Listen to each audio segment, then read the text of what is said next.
प्रिय विद्यार्थियों, मैं अनिल कुमार यादव, सहायक आचार्य राजनीति विज्ञान, राज्य के कन्या महाविद्यालय बहरोड। विद्यार्थियों, यूट्यूब चैनल के इस वीडियो में आपका हार्दिक स्वागत और अभिनंदन। विद्यार्थियों, आज के इस वीडियो में हम आपको भारतीय दल व्यवस्था पर चर्चा करेंगे। तो बात करते हैं विद्यार्थियों, भारत में दलीय व्यवस्था। भारत में बहुदलीय व्यवस्था है, जिसमें अनेक राष्ट्रीय व क्षेत्रीय दलों का अस्तित्व है। विद्यार्थियों, ये दल जो राजनीतिक व्यवस्था के संचालन में अपनी महत्वपूर्ण भूमिका निभाते हैं। विद्यार्थियों, 1967 तक भारत को एक दलीय व्यवस्था वाला देश कहा जाता था, किंतु रजनी कोठारी ने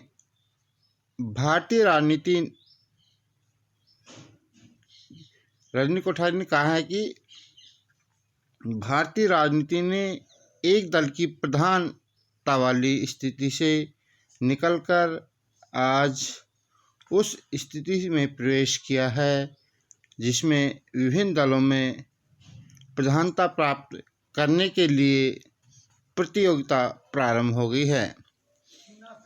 इस प्रकार भारतीय दल व्यवस्था में समय के साथ परिवर्तन हुआ है।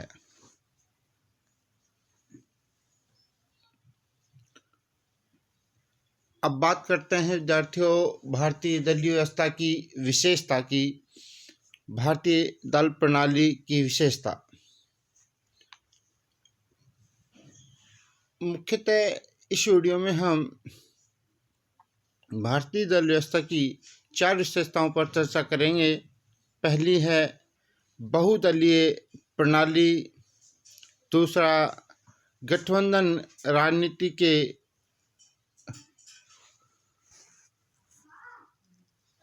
युग का प्रारंभ, तीसरा है ध्रुवीकरण और विखंडन की प्रक्रिया, और चौथा है दल बदल की प्रवृत्ति, और पांचवा है आंतरिक गुटबंदी। अब बात करते हैं बहुदलीय प्रणाली।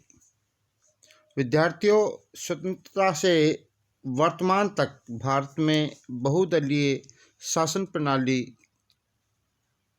कार्य कर रही है। वर्तमान में 600 से अधिक राजनीतिक दल पंजीकृत हैं।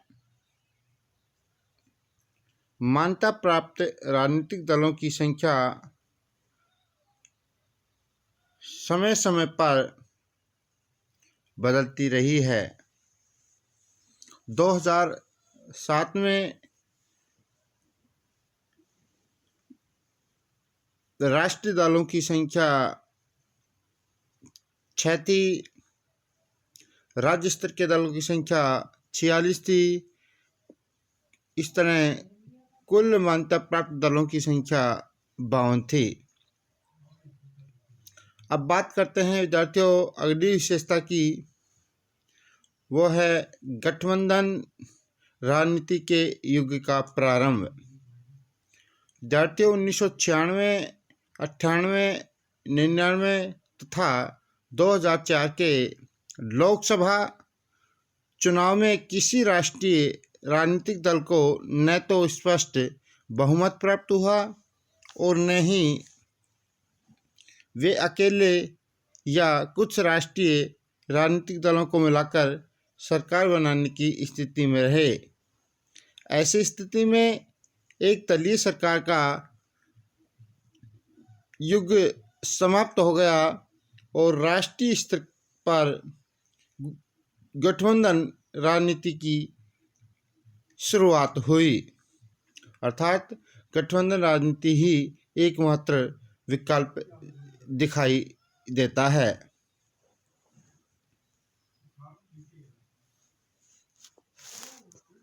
अगली विशेषता है विद्यार्थियों ध्रुवीकरण और विखंडन की प्रक्रिया। राजनीतिक दलों के ध्रुवीकरण के प्रयास तो हुए, लेकिन उन प्रयासों की उपलब्धियों को दीर्घकालीन तक स्थायी नहीं किया जा सकता। विद्यार्थियों 1977 में जनता पार्टी का गठन और उसमें बिखराव, 1988 में जनता दल का गठन और उसमें बिखराव भारतीय राजनीतिक दलों में ध्रुवीकरण के स्थान पर विखंडन की प्रक्रिया की प्रवृत्ति थी। विद्यार्थी 1966 के चुनाव के बाद भारतीय जनता पार्टी 1996 के चुनाव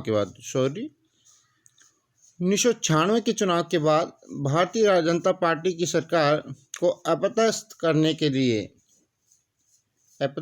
के लिए धर्मनिरपेक्ष दलों ने एकजुट होकर सरकार गिरा दी।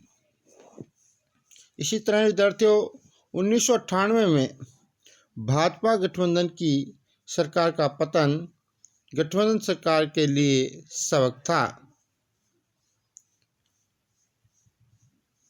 1999 के निर्वाचन में भाजपा और उसके सहयोगी दलों ने राष्ट्रीय जनतांत्रिक गठबंधन अर्थात एनडीए के एक संस्थात्मक रूप से देने का प्रयास किया।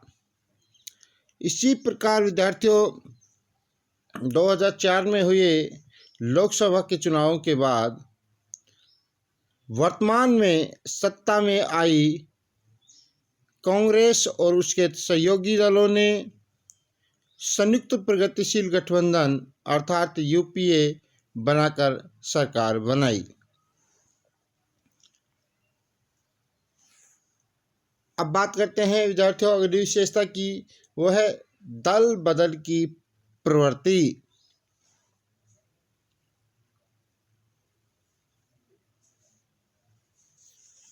विद्यार्थियों दलीय व्यवस्था की एक लंबे समय तक विकृति रही।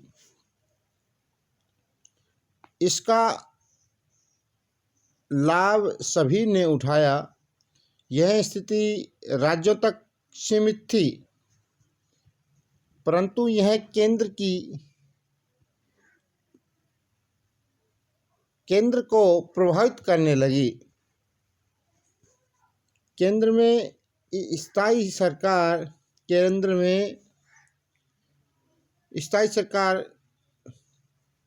का भाव हो गया, अर्थात केंद्र में मोरारजी देसाई सरकार के पतन के लिए मुख्यतः दल बदल ही उत्तरदायी रहा।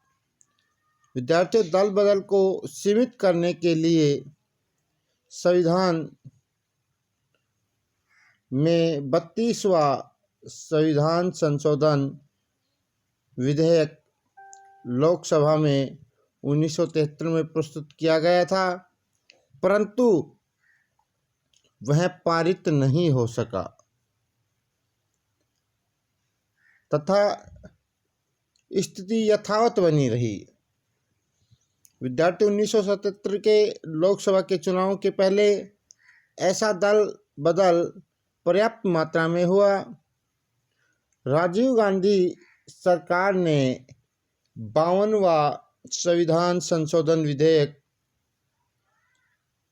1985 द्वारा दल बदल पर वैधानिक रोक लगाकर राजनीति को स्वस्थ बनाने में भारी योगदान दिया।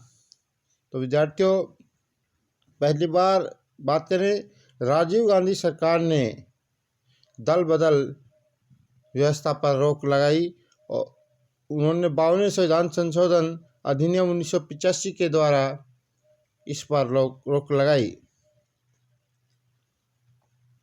1985 के बाद नागालैंड, मणिपुर, हरियाणा में दलबंदी की घटनाएं घटित हुई।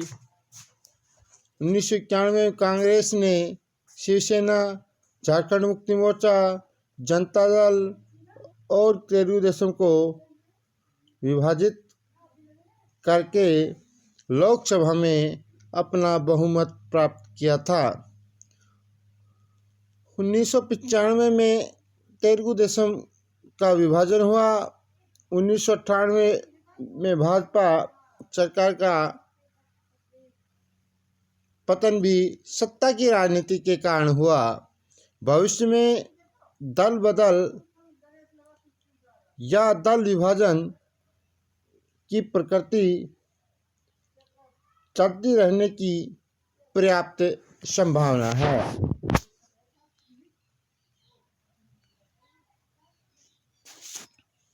धन्यवाद विद्यार्थियों।